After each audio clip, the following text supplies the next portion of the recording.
حضرات توجہ فرمائیں، اس جسم کی بے شمار ضروریات ہیں. اس جسم کو لباس چاہیے، اس کو غذا چاہیے، اور اس کو سواری چاہیے، اور اس کو رہائش چاہیے، اور اس کو ایک جناب کمرہ چاہیے، اس میں ایک بستر چاہیے، اور آرام کرنے کے لیے اور سردی سے بچاؤ کے اسباب چاہیے. گرمی ہے تو موسم گرمی سے بچاؤ کے لیے اسباب چاہیے. یہ تمام تر ضروریات ہیں جسم کی، لیکن ہیں تب تک جب تک اس جسم کے اندر روح موجود ہے. کیا موجود ہے؟ جب تک اس جسم کے اندر روح موجود ہے.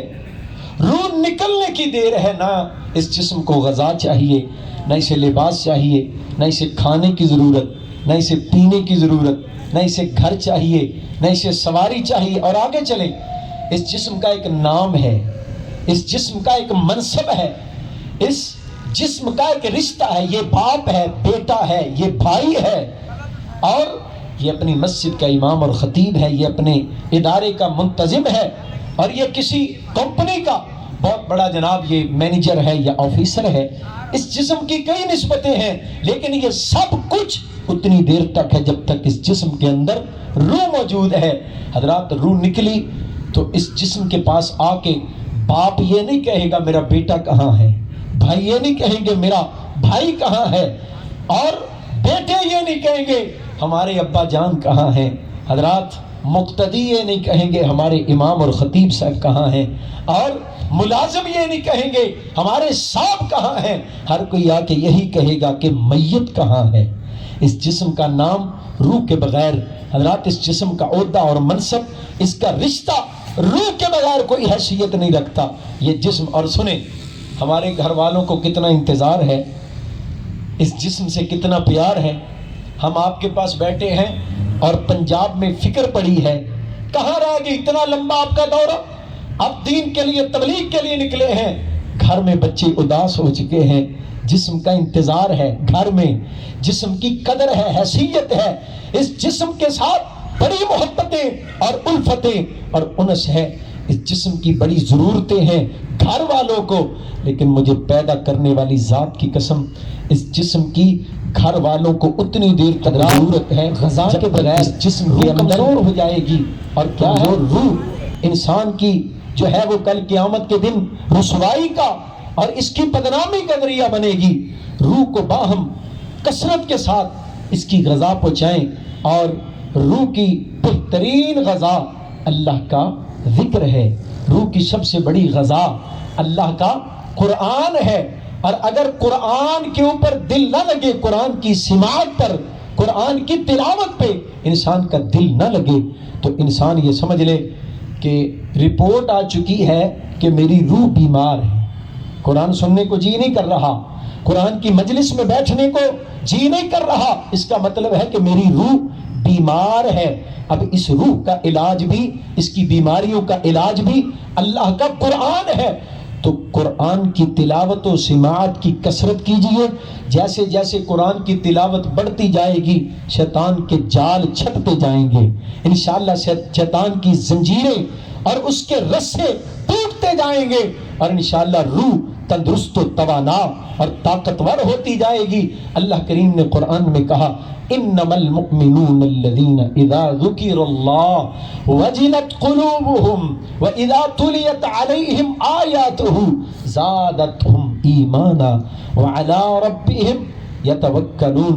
تو میرے عزیزو، یہ مجلس آج کی بہت مختصر مجلس تھی، تو ہم تو روزمرہ روٹین کے ساتھ بیان کرنے والے اور اللہ کے دین کی خدمت کرنے والے، لوگوں تک قرآن و سنت کا پیغام پہنچانے والے، وہ اللہ کے دین کے خادم ہیں. تو یہ سلسلے اللہ کی رحمتوں سے جاری و ساری ہیں. اب آپ کی ملاقات، آپ کی زیارت مقصود تھا، اللہ تعالیٰ نے آپ سے ملاقات کروائی. اللہ ہماری اس ملاقات کو ہماری نجات کا ذریعہ بنائے.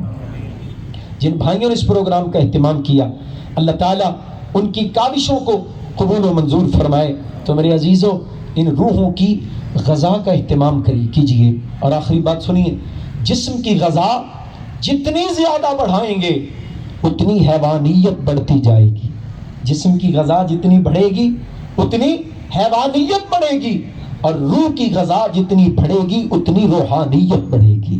اللہ ان روحوں کو ایسی تندرست و توانا کر دے گا کہ جسم تو کمزور ہوگا، سیاہ رنگ کا جسم، موٹے ہونٹوں والا شخص ہے، اس کا جسم سیاہ ہے اور داغدار ہے، امیہ کی ماریں کھا کے اس کے وجود پہ زخموں کے نشان ہیں، کالا رنگ ہے، گلے میں غلامی کا لیبل ہے، اور یہ بالکل کمزور اور انتہائی حضرات یہ داغدار وجود والا شخص ہے، یعنی اس کے زخموں کے نشان اس کے جسم پہ پڑے ہیں، اور یہ حبشی غلام ہے، لیکن اس کے وجود میں جسم میں روح اتنی تندرست و توانا ہے کہ یہ چلتا زمین پہ ہے اور اس کے قدموں کی آہٹ رب کی جنت میں گونج رہی ہے۔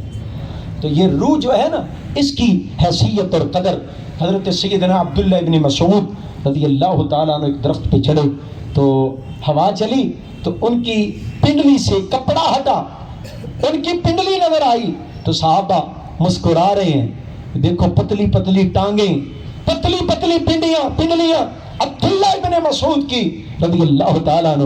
نبی کریم علیہ السلام نے دیکھا، آپ نے فرمایا میرے صحابہ یہ جو پتلی پنڈلیاں دیکھ کے تم ہنس رہے ہو، مسکرا رہے ہو، تمہیں نہیں پتا اللہ کے میزان میں ان پنڈلیوں کا وزن احد پہاڑ سے بھی زیادہ ہے۔ تم نہیں جانتے یہ ان جسموں کا، یہ ان کے جسموں کے گوشت کا حضرات یہ وزن اور قدر نہیں ہے، ان کی روحوں کی قیمت ہے، یہ ان کی روحوں کی قدر ہے۔ اللہ تعالی ہم سب کو یہ توفیق عطا فرمائے کہ جسم کمزور بھی ہوں، جسم بیمار بھی ہوں، جسم سیاہ رنگ کے بھی ہوں، حضرات جسم داغدار بھی ہوں تو کام چلے گا۔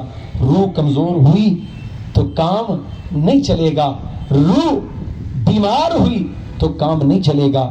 اللہ تعالیٰ سے دعا ہے اللہ ہمیں روح کی ضرورت، سب سے بڑی ضرورت جو ہے وہ غذا ہے، اللہ اس کا باہم اہتمام کرنے کی، روح کو پوری غذا فراہم کرنے کی اور بھرپور طریقے سے کثرت سے اس روح کو غذا پہنچانے کی اللہ تعالیٰ ہم سب کو توفیق عطا فرمائے۔